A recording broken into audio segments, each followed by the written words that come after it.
But at the same time, there's a lot of anxiety around AI. We were just talking about how at graduation ceremonies, whenever AI was mentioned, it was booed by the graduates. You're talking about a lot of really great programs to create jobs for that lower third. Meanwhile, the other 2/3 are worried about losing their jobs. How do you think about AI? Its application at JP Morgan, its application across society, and how we get the right cost-benefit analysis out of it. Yeah, so, with technology, you got to really step back and look at the big picture. Technology, I drove by the Department of Agriculture here, the second largest building in DC, because I think when it was built, 40% or some huge number worked in agriculture.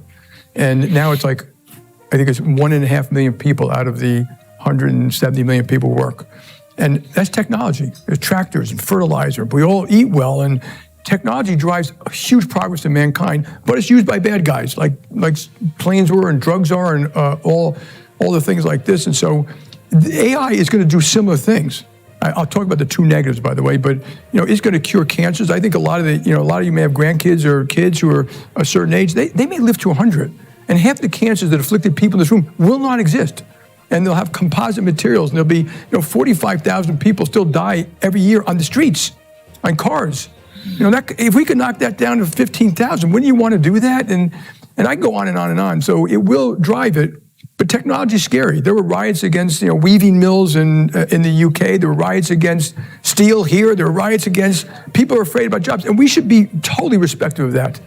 The people are scared and they're afraid, and they often fight change because they don't know what it means for their life. And but it will have these good attributes. We use it. We've been using it since 2013, and we have thousands of use cases. We have a lot of people doing it, working it. Literally thousands of people, and it's in risk, fraud, marketing design. It's going to answer some of these questions I brought about. How like recidivism. You stop that. How much does it save society? And so. And it's just starting for those things, and 160,000 people in our company use it every day, and they say it makes them more productive. We don't see that productivity, by the way. Okay, but we do measure it in other things we know was clear.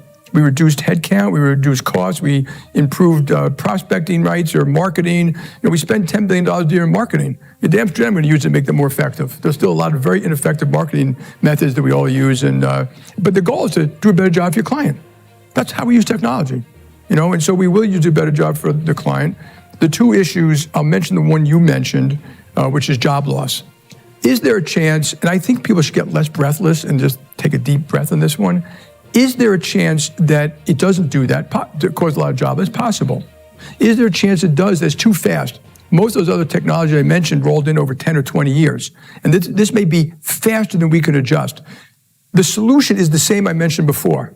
Okay, and we should do it anyway, but if every kid, and now you have to do reskilling for older people and, truck drivers and a whole bunch of other things, but we can have in place a system that's ready to go, that can quickly retrain, income assist, relocate, maybe early retirement for some, that adjusts to this new thing over time.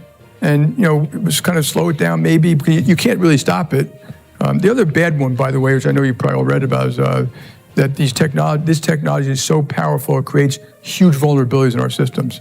And a lot of us are working around the clock, this mythos, to fully understand it, fix the vulnerabilities. There'll be waves of new LLMs coming, and the government and business are just getting fully organized around this. And this will be an international issue at one point, maybe a trade issue at one point, how we deal with it. But that one is immediate. That one is like here and now. That one we have no time. That's at our doorstep. And so we have to, if you ask, before Mythos, I wrote in my chairman's letter that cyber is our biggest risk, made worse by AI. Well, I didn't know how much worse by AI. It's like really worse. So hopefully we'll... And we're talking about a problem like this month, next month, over the next few months, as people worry that China's going to have its version of Mythos in 8-10 months as well. Yeah, and they will, and even if they don't, they'll probably get Mythos through other people's back doors. So you have to assume that it's going to get out. That's why I think the government's doing the right thing to control it getting out. So there's a big debate between the tech Before we continue, it's worth remembering that this discussion isn't just about artificial intelligence. It's about how AI could reshape the economy, financial markets, and even national security over the next decade. That's why more business leaders are paying attention than ever before. If you enjoy deep discussions on AI, investing, the global economy, and the future of finance, make sure to subscribe, hit the like button, and let us know in the comments. Do you believe AI will create more jobs than it replaces? Tech folks and get it out. People don't adjust, and a lot of us who say no, we move a lot of money around the world. Airplanes fly. You be really careful about. Let's get it out in a safe way, and we still haven't determined exactly what that is. We have utilities now that are patching open source code. A lot of open source code, which is used in critical infrastructure. Think of FedWire. You better patch. In the old days, you put the, you'd have a screen that says, okay, we found a vulnerability. Most people would fix it in 2 weeks, 3 weeks, or 4 weeks. Some of the stuff you better fix in hours. And there's something like 600,000 open source variations and databases and code. Maybe 100 are completely critical, used by everybody. But this is a big deal. It'll affect every country, and so we have to figure it out before we just give it to people. Even if you give it to a great company, and then they give it out to 1,000 engineers in their company not thinking this through, that's 1,000 points of risk. So we're using it, and it's really giving it out to a handful of people that we know, that we trust. Because this is literally putting not an AK-47, a ballistic missile in the hands of a person who may just be angry at banks, angry at the military, or angry at oil companies, or angry at their mom and dad. They want to kill people, and you got to be really careful with this one. This is a powerful tool that we have to make sure we fully understand. Last question before we open it up. China. President Trump was recently in China with President Xi. He brought, I think, a dozen CEOs, Citi, Goldman Sachs, a variety of others. I didn't see you on the list. I wasn't invited. That was fine with me. You were busy. I don't think. Look, I don't really know. You have to ask them who they invite and why and stuff like that. But I do get invited and stuff, so I'm not. Plus, but what do you think about the U.S.-China relationship right now? Okay, very complicated. We should treat them as a potential adversary, not as an adversary. I'm ashamed and embarrassed and sad and depressed. We are so reliant on them for certain of these other things. We have some time to fix that, not forever. I'd put it in a couple of years category. And we have to do it. We have to make sure we have the military that can handle China, whatever you mean by that, because there are all these, as you all read about, new ways of fighting and drones and speed and hypersonic missiles and all that. And we should engage. So, I go to China. I was in China like 2 weeks ago, and they know exactly what I think. They respect that. I'm a patriot. They're patriots for their own country. So this is us protecting ourselves. And then the other biggest issue about is the trade side. The trade side is a little more complex because they are the largest trading partner to almost every single nation on the planet. And I think that is roughly true, okay? And they also, like when you travel around the world, and I go to all these places, Peru. Okay, well, they were there right before me. They bought the power plant. They bought they're building the railroad that takes something out of Brazil. They built the port. And a lot of their investment, Belt and Road, doesn't show up as FDI, foreign direct investment. It shows up, and it's coming through the Netherlands or Cayman Islands, something like that. It shows up as a loan. But it's effective control of these assets. And you read about the ports in Panama. That's a Hong Kong company. So we should be a little more strategic, a little more thoughtful in how we communicate. I think we need to maintain that umbrella that made the world safe. I think the president was right to say NATO wasn't doing its fair share as a fair partner. But other than that, we should belong. That umbrella helped the whole world stay safe, and it helped even our adversaries, or non-allies, like fundamentally not like India, and it helped China. And if you go around the world and they can't rely on that, it's a whole different thing. But on the economic side, is they actually need our help. And so if you look at their relationship, they kind of go country by country. They use a lot of unfair trade, and it's tariffs, cheap energy, barriers, regulatory, loan subsidies, land subsidies, government purchasing, and it's extensive. And you got to really deep dive and understand all of that. And we need to counter that where it's unfair. So one is for national security, but it's also unfair. Like they can sink the German auto industry. They go category by category. So think machine tools. I think there are 20 big different types. They're coming after each one of them, and they're winning. And they have 4 times the robotics per person that we have. They have, and they're good at it. We should applaud the fact that they're good at some of the stuff, even though some of it was unfair. And so, but I think the way to counter that is trade, and trade writ large. Investment agreements, all these various things you need to do that are fair. And that's why TPP would have been brilliant. That's why a free trade deal with Europe, EU, which we don't have. Fundamentally, we have I forget what you call it, the most favored nation type stuff. But this is kind of like long-term strategic stuff. This is where the conversation becomes much bigger than technology. It's really about economic resilience, supply chains, and geopolitical strategy. As countries compete for manufacturing, advanced technology, and critical resources, the decisions being made today could shape global markets for many years to come. And it's got to be thoughtful, and it should include, treating the people very respectfully, because these countries are going to be dealing with America and China, and think of competing with American and Chinese companies who are, I mentioned the size of their stock markets, and when I go there, people leaving their stock markets coming here, mostly because of our liquidity, sometimes because capital is cheaper, but also 50% of their business is here now. So, I want them to compete. I want to help them be stronger. And like I said, Europe may very well be kind of the linchpin to keep the free and Western world together. I'm always afraid about that book being written in 30 or 40 years, How the West Was Lost. And it would have been the fragmentation of military and economic alliances because we weren't being very, very thoughtful about them. Do you think interdependence is a source of stability, or does it actually create instability or risk? I think we should not be interdependent on things that can cripple our national security or our economy. But interdependence, like Mexico is a competitive advantage for us, as you know. I mean, it's cheaper labor, it's safe, take North America and South America. We have all the food-borne energy we're going to need for a long period of time, and the Atlantic and the Pacific. China, if you look at China, they are surrounded by Japan, Korea, Philippines, Indonesia, Malaysia, Vietnam, Pakistan, Afghanistan, India, and Russia. That's a tough part of the world. And they've pissed them all off, and not because of us. All on their own, by what they're doing in the South China Sea. And so, but I think friend sourcing is great. I mean, stuff out of Mexico, out of Europe, out of Canada, that we absolutely should do. That would strengthen the system, in multiple ways. And so there's a lot to do. We can get it done. We just have to be a little thoughtful about it. So does that mean you see a world where it's China on one hand and kind of the rest of the world as a block on the other? I don't know yet. I mean, it's not clear we have a long-term strategic view about what we want. Mm-hmm.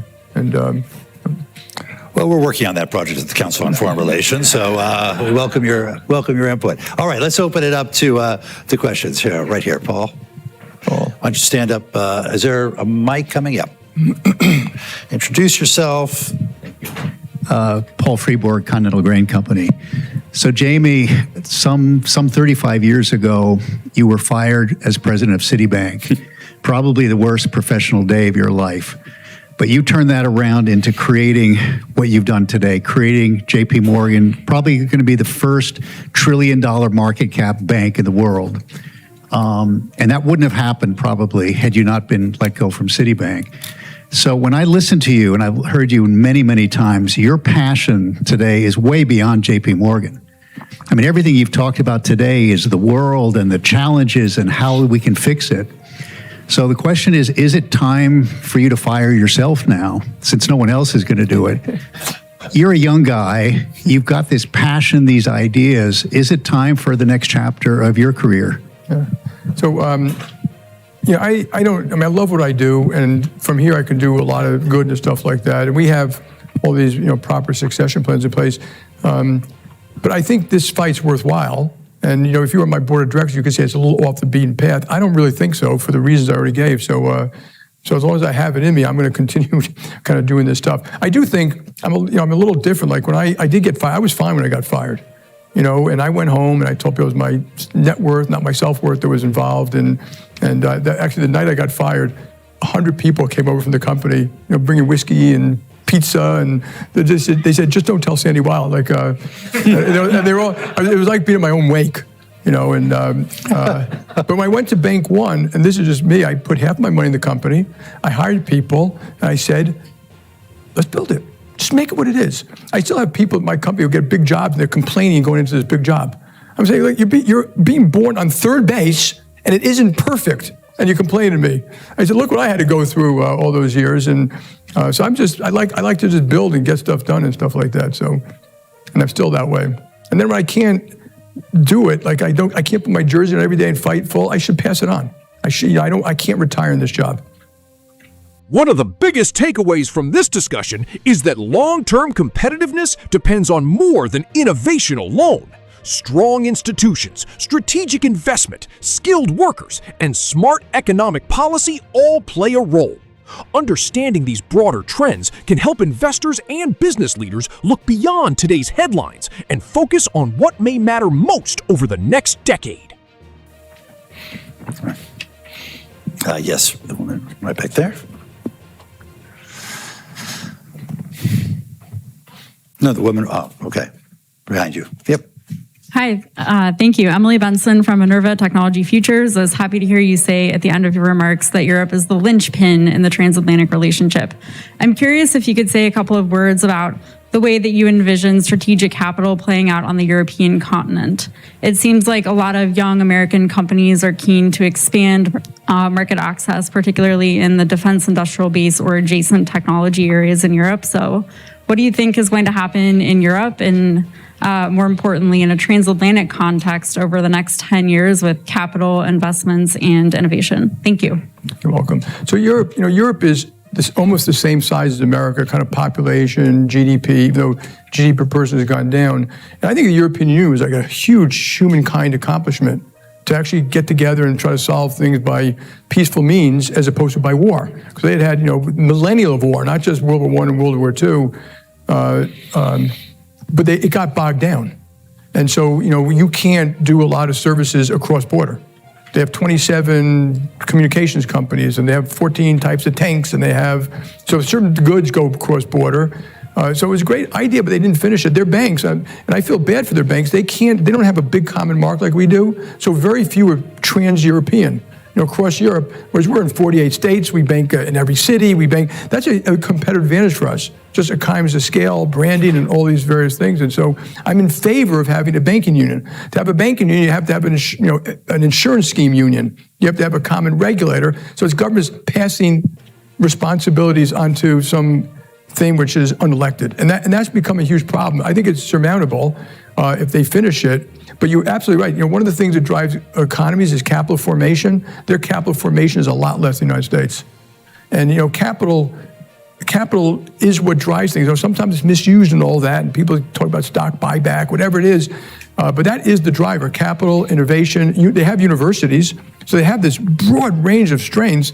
They just got to finish this union thing. And if they don't, it will get worse. And at one point, they won't be able to afford their social nets, and they won't be able to afford the militaries. They will find themselves in a very tough bind, and then they have China to deal with. And maybe they'll go back to Russian gas because, Germany, the cost of energy is much higher in Germany than, it is in the United States, which is another competitive disadvantage. So they have to do it. When I go there now, I think President Macron, he brought in not just us, for our, some of the operations that we do there now that we used to do in the UK, but there's more innovation. So we now have, functions there for fintech or, biotech or something like that in Paris.